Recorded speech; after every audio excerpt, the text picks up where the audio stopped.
जंगल कटाई करने के लिए तैयार नहीं थे, नहीं गए। सिस्टम अलग था ना, सामुदायिक से ही सब काम करवाता था। वो अकेले अकेले कौन थे, नहीं गया वो लोग। तो पटेल होता है, यहाँ मुखिया होता है, मुखिया गांव में मुखिया कहेगा तो सब विचार करके ही वो जाते थे।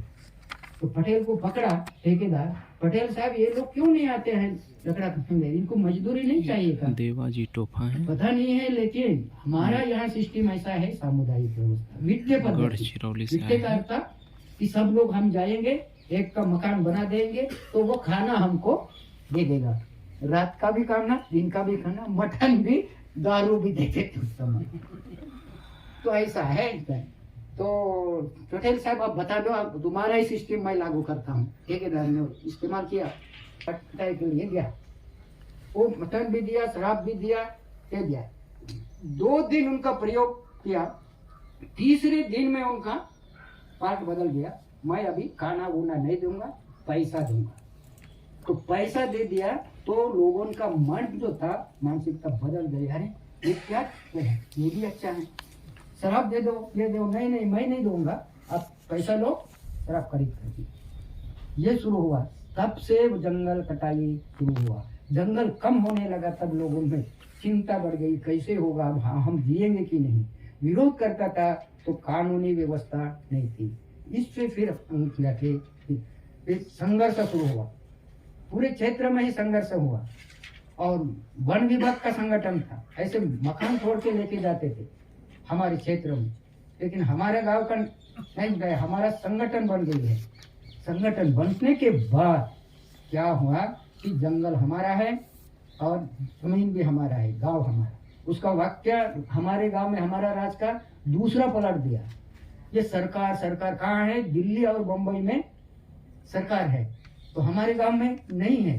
तो उसका वाक्य उसका अध्ययन करके बदल दिया, दिल्ली और बम्बई में हमारी सरकार, हमारे गांव में हमारी सरकार। सुन ले, ये शब्द में समझ लीजिए, हमारा पूरे क्षेत्र में ऐसा हुआ कि हमारे गांव में हमारी सरकार और दिल्ली बम्बई हमारी सरकार। एक आदमी अशिक्षित सवाल खड़ा कर दिया, ये तुम्हारा घोषणा कैसा है, दिल्ली और बम्बई में हमारी सरकार, हमारा गांव में हम ही सरकार, ये दोनों सरकार में फर्क क्या है बताइए। घोषणा देना आसान है, लेकिन उसका अध्ययन करना पड़ता है, इसका अर्थ क्या होता है। सब कार्यकर्ता चुपचाप रह गए, बताए कोई बताया नहीं। तो फिर क्या, एक आदमी ने उठा, जो सवाल खड़ा करता है यही विद्वान आदमी है, उन पर सौंपा दिया। आपको क्या लगता है, आप बताए।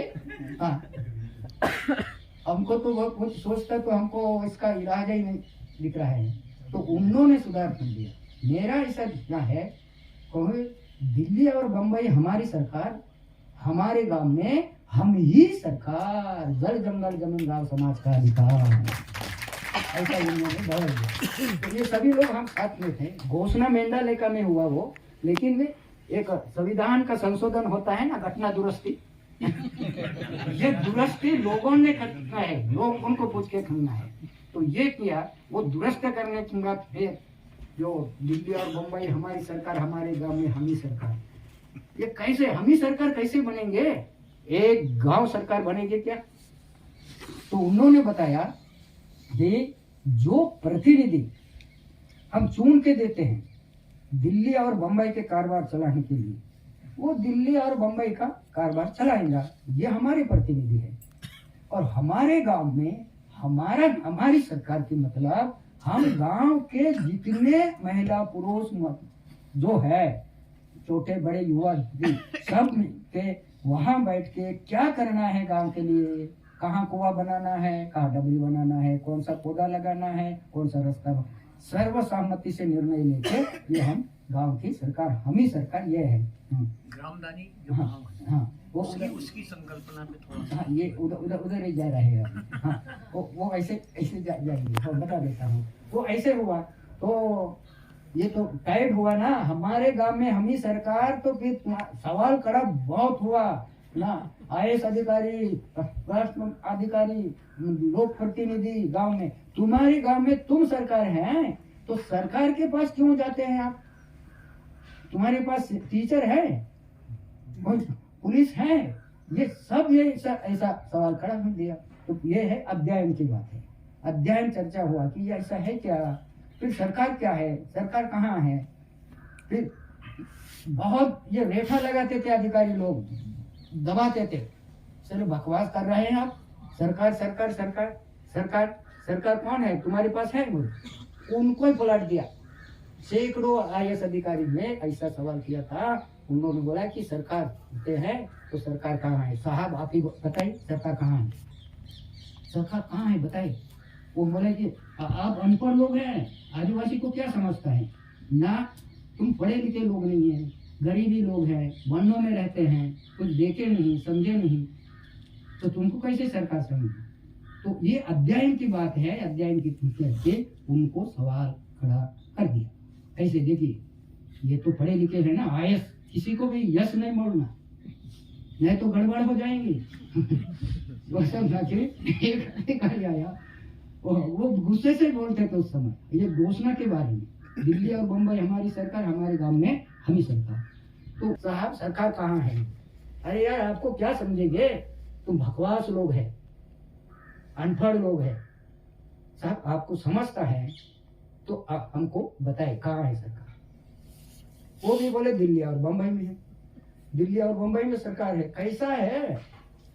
हाँ तो हमारा बच्चा स्कूल में जाता है, आपका भी सभी का, छोटा बच्चा स्कूल में जाता है, एडमिशन लेता है, तो क्या डाटा कलेक्शन करते हैं सरकार, उसका नाम, बच्चा का नाम, लड़कों का नाम, माता का नाम, पिता का नाम, जन्म तिथि, जात, धर्म, कहाँ रहते हैं, कौन सा सरनेम है, इतना तो है, बराबर है। ये ही सवाल कलेक्टर को हमने पूछा, साहब ये सरकार का माता पिता कौन है बताइए, ये सरकार कौन सा जाति का है बताइए, ये सरकार कौन सा धर्म का है बताइए, ये सरकार का जन्म तिथि कितना है बताइए। बहुत बढ़िया। ये सरकार को डिलीवरी करने वाला डॉक्टर कौन है, ये सरकार का डिलीवरी कौन सा अस्पताल में हुआ, डाटा कलेक्शन बताइए। क्या पागलपना के लक्षण है, बोला हम पागल कि तुम पागल, इतना पढ़ाई जनता का पैसा से पढ़ाई किया है, ये इतना जानकारी में कलेक्टर कैसे बने। बोलना आमने सामने बोलना, काल्पनिक नहीं, ये कागज मत छोड़ दो, इससे उनका उठा ये तो सही है बोले, लेकिन बहुत मजा है उन्होंने।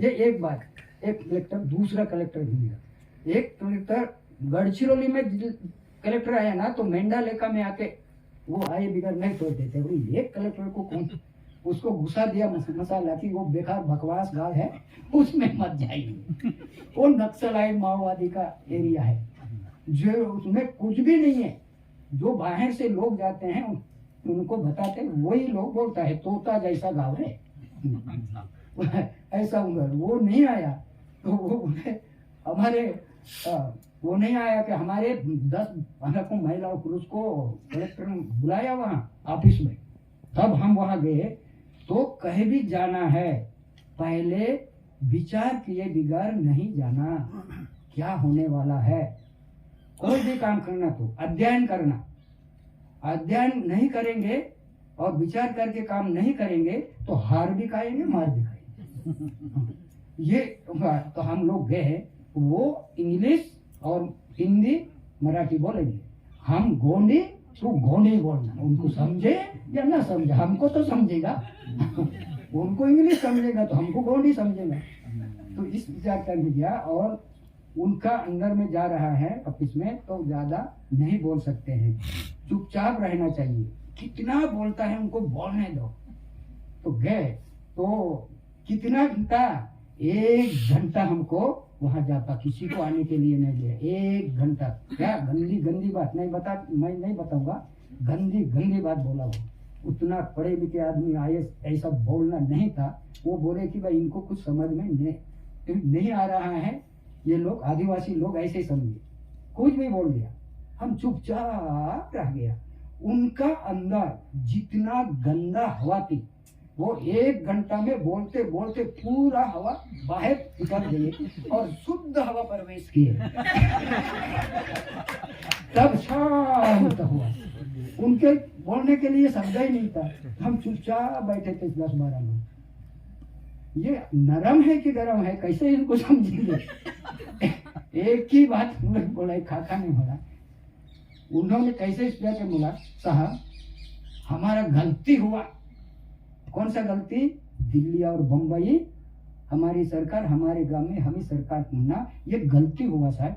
तो उनका चेहरे में बदल गया मानस शास्त्र का। अब ये गुस्से से जब आदमी बोलता है, देखो उनका आँख, उनका चेहरा, हाव भाव कैसे पहचानना। तो ये गलती हमारा मान्य किया हमने, तो उनका चेहरे में हंसी आ गई। हाँ, अभी लाइन पर गाड़ी आ गई, अभी आगे कहीं चलेंगे। साहब आपने वन साइड बोला। वो क्या बोला था? तुम्हारे हमारे गांव में हम ही सरकार है, ये देशद्रोही लोग है, ये शब्द बोल, ये गलत काम कर रहा है। ये उनको समझ के बता करना, इसीलिए हम चुपचाप रह गए। तो वो बोला कि वन साइड बोला साहब आपने। कैसे कैसे वन साइड? आपने रहे कि हमारे गांव में हम ही सरकार हूँ, और तुम्हारा कैसा है? हमारा वैसा नहीं है। कैसा है? दिल्ली और बम्बई हमारी सरकार, हमारे गांव में हम ही सरकार। नहीं, समझ में तो आता है लेकिन पूर्ण नहीं आता है, ऐसा बोला। तो फिर आज के दिन का जो है ना, संविधान वाली बात की। अभी मराठी कितने लोगों को आता है यहाँ? हाँ, मैं हिंदी में बोलूंगा, थोड़ा सुधारना करेंगे। हिंदी में बोलने के लिए मेरे को है ना। तो हमारे गांव में हम ही सरकार, मराठी में क्या होता है? दिल्ली मुंबई आमच्या सरकार, आमच्या गावात आम्हीच सरकार, आम्ही। तो उसी समय साइड कट में इनको बताना है ना, ये बड़े लिखा आदमी है, तो ज्यादा लंबा लंबा बोलने से कोई नहीं। ये जो हम साहब, हम जो यहाँ बैठे हैं रूम में, ऑफिस में, तो आम्ही, गाव आम्ही, तालुका आम्ही, जिल्हा आम्ही, राज्य आम्ही, आणि देश आम्ही, आणि जग आम्ही। जगामध्ये आम्ही आहोत, जग आमच्यामध्ये आहे। विश्वामध्ये आम्ही, विश्व आमच्यामध्ये आहे। कपाळाला हाथ ठोकला, अरे बाप, आपको तो विश्व में पहुंचा दिया। ऐसा है क्या भाई? कैसा है? ये जो आम्ही शब्द, आम्ही भारताचे लोग काय कमी आणि कुठे कमी? हम भारत के लोग कहाँ कम है, क्या कम है? ये बीच का मत हो। ये जो नीचे का है 26 नवंबर वाला, आपको पता है क्या है? संविधान का यही मुद्दा हमने पकड़ा कि ये संविधान जो लिखा गया है, हम तो लिखने वाले को भी देखा नहीं, और लिखा हुआ वो भी पढ़ाई किया नहीं। आपका सुन के हम काम कर रहे हैं। तो ऐसा क्या कि ये संविधान, ये जो बहुत पढ़े लिखे हैं, प्रोफेसर है, इंजीनियर है ना, राजनीतिक नेता भी है, उनको खोजो। संविधान किसने लिखा? नहीं, डॉक्टर बाबा साहब आम्बेडकर। किसको दिया? कुछ बोलते हैं डॉक्टर राजेंद्र प्रसाद को। राजेंद्र प्रसाद जी किसको दिया? वो सरकार को दिया बोलते हैं। सरकार किसको दिया? वो जनता को दिया। जनता किसको दिया? अरे इधर उधर क्यों गाड़ी? सीधी सड़क बेधड़क है ना, क्यों गाड़ी इधर उधर की? ये भारतीय संविधान, अगर ये इतने में क्या लिखा गया है, ये सीखना है तो आदिवासी के पास जाओ। इसीलिए है ना, कॉलेज, नॉलेज, विलेज, वहां जाइए।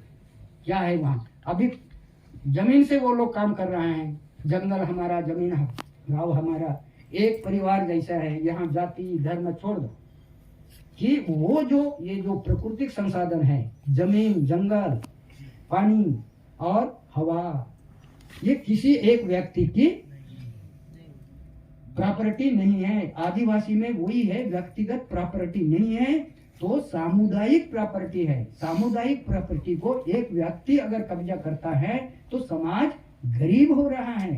ये गरीबी मानव निर्मित है, भगवान निर्मित नहीं है। तो इसको व्यवस्था करने के लिए ये जो संविधान लिखे हैं, संविधान थोड़ा थोड़ा हम सुनते थे। तो इसी के लिए जो दूसरा जो है ये यहाँ जो हुआ कि हाँ, ग्रामदानी वाला जो है ना, ये जो जमीन जो है हमारे समाज में, ये जमीन को आदिवासी समाज में माँ समझते हैं, माँ है ये। आपको हंसी भी आ जाएंगे, ये माँ का है, इसीलिए यहाँ हल नहीं चलाना। अगर ये जमीन पर ये माँ के पेट जैसे क्या करते हैं हिंदी में, हाँ? चीरना ना, ये हाँ पेट को ये फोड़ते हैं ना, वैसा नहीं करना। वे माँ है ऐसा समझते थे, तो क्या करना है, वो शिफ्टिंग कल्टीवेशन वाला करते थे, झुकना नहीं, वो ऐसा फेंक देना आप ही आप, वो भगवान का वो काम है, हमारा नहीं है।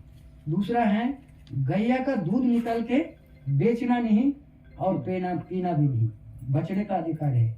इसी दो कारण से कुछ लोगों ने, पढ़े लिखे लोगों ने उसको बोल दिया ये पिछड़े लोग हैं, इनको कुछ समझता नहीं। लेकिन ये हमने इसे किया कि ये प्रॉपर्टी एक व्यक्ति का नहीं है, पूरे समाज का है, मानव का है, ऐसे हमारा हुई। फिर ये ग्रामदान के बारे में ना, ग्रामदान ये सुना हमारे मोहन भाई जी थे और भी लोग थे, ये राष्ट्रपिता महात्मा गांधी के चेले होते, संत विनोबा जी के थे, और ऐसे काम करने वाले थे, इधर उधर मीटिंग में जाके ये सुनते थे। तब सुना कि ग्रामदान, वो कानून भी मालूम नहीं था, ग्रामदान क्या है वो भी मालूम नहीं था। उसका अध्ययन हुआ और हमारे कोया आदिवासी मूल निवासी का उसका भी अध्ययन हुआ कि जमीन उसी समय भी बेचने का नहीं है। हमारे पूर्वज क्या कहते थे, जमीन बेचना नहीं है, जमीन है माँ है, जमीन को कभी बेचना नहीं, तो माँ को बेचना जैसे होगा। जमीन बढ़ते नहीं है, जनसंख्या बढ़ते हैं, तो वंशो परंपरागत वो जमीन देखना, ऐसे वो थे। अगर कोई उस जमीन में करते थे तो कि छोड़ के दूसरे जमीन में जाते थे, तो दूसरे को ये जमीन देना गांव की जिम्मेदारी है, ऐसा वो करते, उस खाए के लिए दे रहे हैं। तो ये जो गड़बड़ वाली बात है समझिए। तो पानी सबको चाहिए का नहीं चाहिए, इसलिए हमारी ग्राम सभा सबका सर्वसहमति हो गए हैं। क्यों नहीं बोलते आप? हाँ? ये है ना। हाँ, तो ये सर्वसहमति कैसे लेना? आईएएस अधिकारी सैकड़ों लोग इसी पे हमारे ग्राम दान के बारे में इतना ये किया, क्या बोलेंगे उसका, भड़काना। अरे भैया, खुद का जमीन पूरा गांव समाज को देना है, ग्राम दान को देना है, ग्राम दान करना है। आपके जमीन एक एक इंची के लिए भाई भाई में गला कट रहे हैं। तुम तो गांव की बात क्या कर रहे हैं?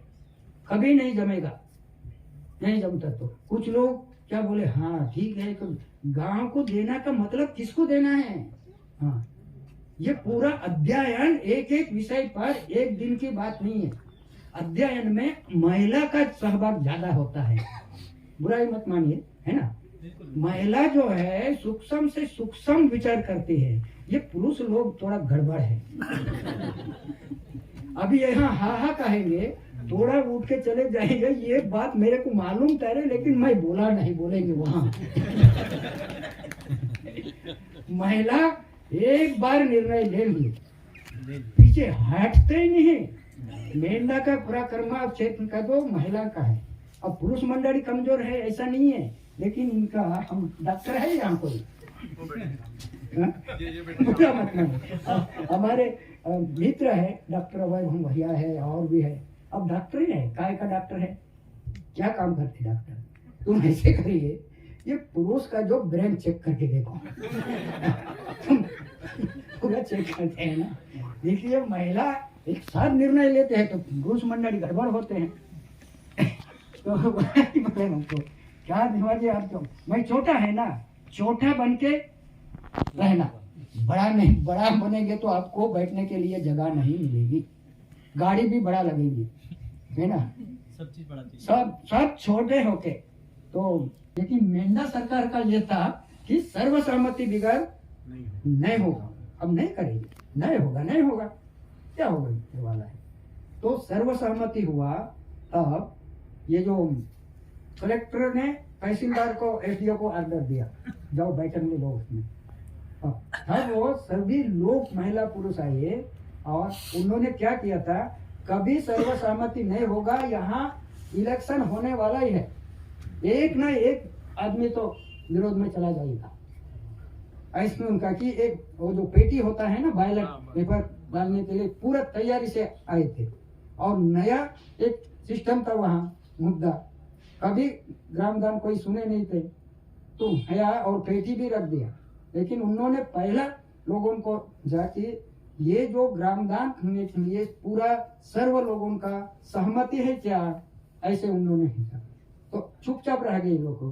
तो फिर भी कैसे सहमति देना, ये फिर वो सवाल हुआ कैसे सहमति देना, आप लोग मेरे को हाथ उठा के दो, आवाज से नहीं, आवाज कौन करता है पता नहीं है ना, हाथ उठा के दो। पूरा लोगों ने सर्वसहमति से हाथ, महिला पुरुष हाथ उठा के दिया, पूरा गिन लिया वो एसडीओ तहसीलदार ने, सर्वसहमति हो गई। तराव पात इतना उन्होंने बोल दिया, मेरे को ऐसा नहीं लगता था ये इलेक्शन होगा ही होगा। अभी मेरा विश्वास बढ़ गई है कि एक सर्वसहमति और ये जो ग्रामदान में ये जमीन करना है वो ये हुआ। वो होने के बाद राजपत्र में डिक्लेयर हुआ, डिक्लेयर होने के बाद ये जो दो काम था, एक जमीन के रिकॉर्ड के बदलाव और पंचायत की मतदार यादी के बदलाव करना था, दो ही काम है। अभी तक दादा ने बता दिया उस धारा 23 वाला, वो यहाँ तक आए हैं। आगे का देखिए कि सर्वसहमति, आपके पास कितने उंगली है पर हर आदमी के पास 6 तो नहीं है ना, नहीं 5 है, 5 उंगली का समझ लो। मराठी में कहते हैं तुझे आहे तुझे पासी परी तू जागा, क्या बोलते हैं, चुकलासी, चुकलासी। 5 उंगली क्या बताता है, 5 उंगली का मतलब पंच होता है, पंचायत, ग्राम पंचायत, पंचायत समिति। हमारे पुराने में अब जानकारी मिली कि पंच था, हर समाज में पंच था। अब क्रिकेट खेलते हैं तो पंच नियुक्ति करना पड़ता कि नहीं पड़ता, कबड्डी यह है पंच होता है, नाटक करो कोई भी पंच निर्णय देने वाला। ये पंच का अर्थ क्या है, ये 5 उंगली सही का है क्या, नहीं है। इसमें 5 में एक मुखिया रखता है, सरपंच है ना, तो सरपंच कौन है, तो ये 5 उंगली वो विनोबा जी का ही यहाँ कहना था और कई लोगों ने जोड़ दिया गया है। ये जो मुखिया है, अंगठा है मुखिया, ये मुखिया को मिलने के लिए आगे से जाते क्या पीछे से जाते आप लोग, आगे से ना, करो प्रयोग करो, ये देख ऐसे जाते हैं। ये 5 उंगली, 5 कौन है, ये जो है इसको क्या समझते हैं मुखिया को, सज्जन, उसका नीचे दुर्जन, उसका नीचे महाजन, उसका नीचे सामान्य जन, उसका नीचे निर्जन। कितने हुआ, यही है 5 तत्व। आध्यात्मिक में देखो और रसोई में देखो, ये 5 लोगों को एक कट्टा लाना मुश्किल है, एक जगह नहीं आ सकता है। तो यहाँ आपको दोनों को जोड़ना पड़ेगी। ये जो है सज्जन का काम, सबको एक कट्टा करना, सबको समान रोजगार मिलना, शिक्षा मिलना, ये सज्जन का। दुर्जन कहाँ पारडा झुकते हैं, वो ऐसा देखते हैं। देखो समाज शास्त्र वाले, हाँ, और राज्य शास्त्र वाले, और सामान्य जन का जो सज्जन बताता उधर झुक जाता, दुर्जन बताता उधर भी झुक जाता। तब इनका गणित चलता है। देखो राज्य शास्त्र का जो सीखना है तो गणित का खेल है। ये देखिए मित्रों, हम अभी नर्मदापुरम ज़िले में हैं और यहाँ पर विकास संवाद की ओर से संविधान, समाज और हम, ये 3 दिवसीय कार्यक्रम यहाँ पर हो रहा है। राष्ट्रीय मीडिया संवाद है और ये रजिस्ट्रेशन डेस्क है। बहुत ही खूबसूरत ये गांव है और यहाँ पर ये कैनोपी नुमा ये बना हुआ ये संरचना, यहाँ पे ठहरने के लिए होटल्स हैं, होटल्स के रूप में आप इसको दरअसल विश्राम स्थल कह सकते हैं। और मैं ये देखिए थोड़ा सा वो निकल रहा हूँ। अभी मित्रों आप जिनको सुन रहे थे, ये मेंढा लेखा गांव से आए हुए ये देवाजी टोफा थे। देवाजी टोफा दरअसल महाराष्ट्र के गढ़चिरौली गांव के रहने वाले हैं। गढ़चिरौली गांव को यूं तो नक्सलवादी प्रभावित गांव कहा जाता है, लेकिन वो ग्राम दान के कॉन्सेप्ट के साथ साथ वो अपने तमाम सारे नवीन प्रयोग के लिए वो गांव जाना जाता है। मित्रों, 1900 हेक्टेयर में करीब फैला हुआ है। टोटल चूँकि गढ़चिरौली की जो क्षेत्रफल है 70,000 हेक्टेयर है, उसमें से करीब ये 500 परिवार वहाँ पे 500 माफ़ करें आबादी है, 120 परिवार हैं। गोंड जनजाति के लोगों का वो गांव है और इनकी खासियत ये है कि जिस तरीके से उनका जो समन्वय है पुलिस प्रशासन सरकार के साथ है, उसी तरीके से नक्सलियों के साथ भी वो बना करके काम कर रहे हैं। 125 पौधों की स्पीसीज वहाँ पे है, बंदर, लंगूर और तमाम सारे जंगली जीव भी वहाँ पे वो पाए जाते हैं। और ये जितनी खूबसूरती से वो बता रहे थे कि समाज में जो समन्वय होना चाहिए, जो इन्होंने सवाल खड़े किए कि सरकार आखिर है कहाँ, सरकार उजली है, नीली है, काली है, पीली है, किस तरीके की है, वो कैसी दिखती है, वो है कहाँ, उसको बनाया किसने, उसकी डिलीवरी किस अस्पताल में हुई, तमाम सारे गंभीर सवाल इन्होंने देवाजी ने उठाए। और फिलहाल आप ये जो देख रहे हैं ये 3 दिवसीय कार्यक्रम है। ये टेंट बनाया गया है हम लोगों के रहने के लिए भी, होटल्स भी हैं। कई सारे लोग यहाँ पर पहुँचे हुए हैं मीडिया क्षेत्र के। तो मित्रों, फ़िलहाल के लिए इतना ही। आपने बहुत ही खूबसूरत, अगर आपके पास अगर 20-25 मिनट हों तो आप एक सवाल जिस तरीके से उठाने चाहिए आप इसको ज़रूर सुन सकते हैं। ये आपके काम की चीज़ है, क्योंकि आप में सवाल आपके जज्बात को बिल्कुल एक नई दिशा देंगे और आपको एक सोचने समझने की एक नई दृष्टि देंगे। मित्रों, अगर आपको हमारा अगर ये वीडियो पसंद आए तो आप ज़रूर लाइक, कमेंट और सब्सक्राइब करें। और आप इन हसीन वादियों को, इन हसीन ये दरअसल सतपुड़ा के घने जंगलों के बीच में बसा हुआ ये सुरम्य इलाका है, नर्मदापुरम का सुखतवा गांव। और ये मित्रों ये बताएं कि बहुत ही सांस्कृतिक रूप से और ऐतिहासिक रूप से समृद्ध भूमि रही है सुखतवा। भवानी प्रसाद मिश्र का इलाका रहा है, जिन्होंने सतपुड़ा के घने जंगल बहुत मशहूर कविता लिखी थी। माखनलाल चतुर्वेदी का ये इलाका है। और 1857 के विद्रोह में भी ये जो जनजातीय जो लोग थे, यहाँ के आदिवासी लोग थे, उनका काफ़ी ज़बरदस्त प्रतिरोध यहाँ पे मित्रों देखने को मिला था। उसी धरती पर तवा डैम के ठीक समीप में हैं हम लोग। सुखतवा टाइगर रिजर्व भी यहाँ पे बगल में है। तो ऐसे हसीन वादियों में फ़िलहाल 3 दिनों तक हम हैं। तो मित्रों, फ़िलहाल के लिए इतना ही। आप हमारे साथ लगातार यूँ ही बने रहिए। नमस्कार।